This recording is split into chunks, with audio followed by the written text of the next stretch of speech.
The bolt snapped shut with a sharp, echoing clang, a sound so cold and relentless it still haunts my dreams, marking the brutal end of the life I had painstakingly built. My battered suitcase, its leather worn thin, and one was stubbornly stuck, scraped against the pavement as I stepped forward. My name had vanished from the mailbox, a precise, unhesitating erasure crafted by my wife. "This is for the best, Dad," my daughter murmured, her voice flat and distant, her eyes glued to the soft glow of her phone.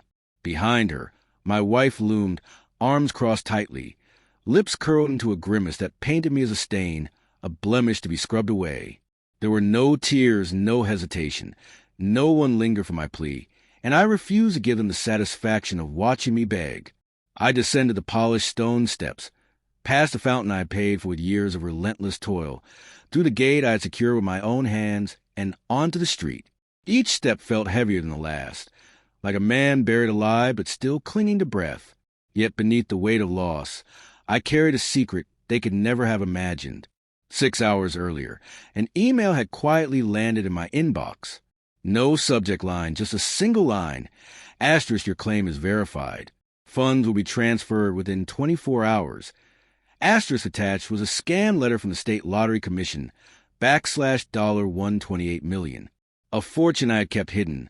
Not for my wife whom I had adored for 2 decades of shared vows, nor for my daughter, my heart in human form, nurtured with bedtime stories, shared laughter, and late-night ice cream runs sealed with pinky promises.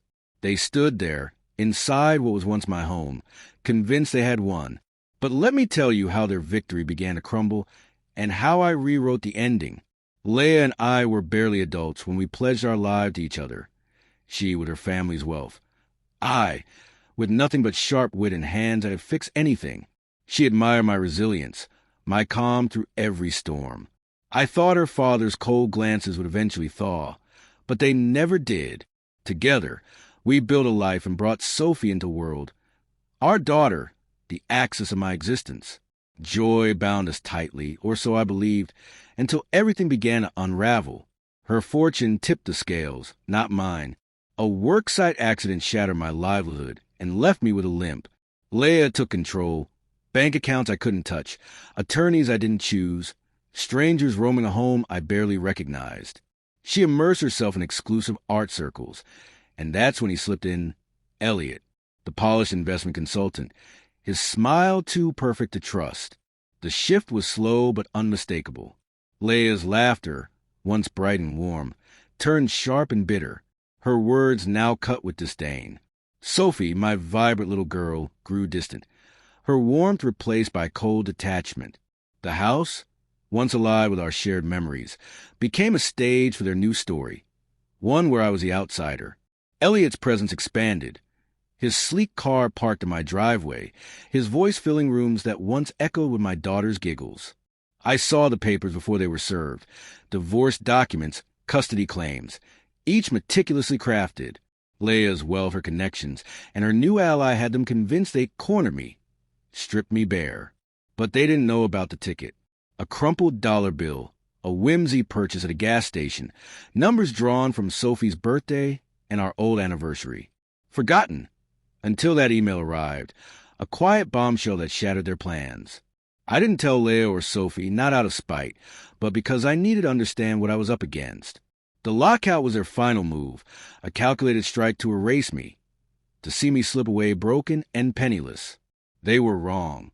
I checked into a modest motel, the kind with flickering neon signs and thin walls. My suitcase sat unopened in the corner as I stared at the email, the numbers glowing like a beacon, $128 million. But this wasn't about money. It was about reclaiming my story. I hired a lawyer, not one of Leah's polished sharks, but a scrappy fighter who knew how to play hardball when needed. Together, we built a case, not to punish, but to correct the narrative. I wanted Sophie to know the truth, not the twisted version her mother and Elliot spun, but the story rooted in years of love, of fixing what was broken, of fighting fiercely for both of them. The funds transferred quietly the next morning, almost surreal.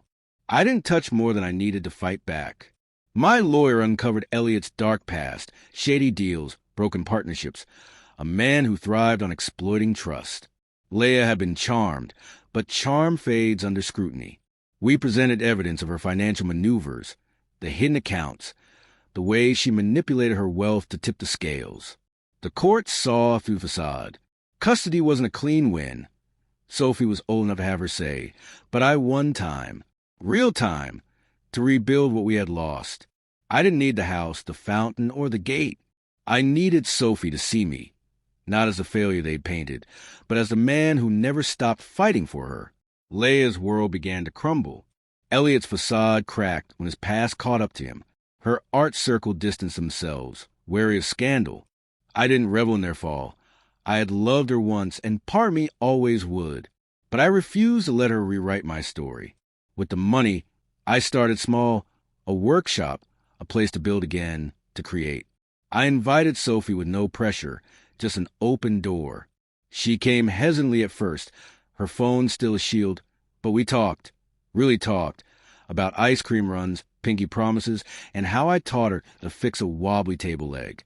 She didn't say much, but she stayed longer than I expected. The $128 million wasn't the victory. It was the tool.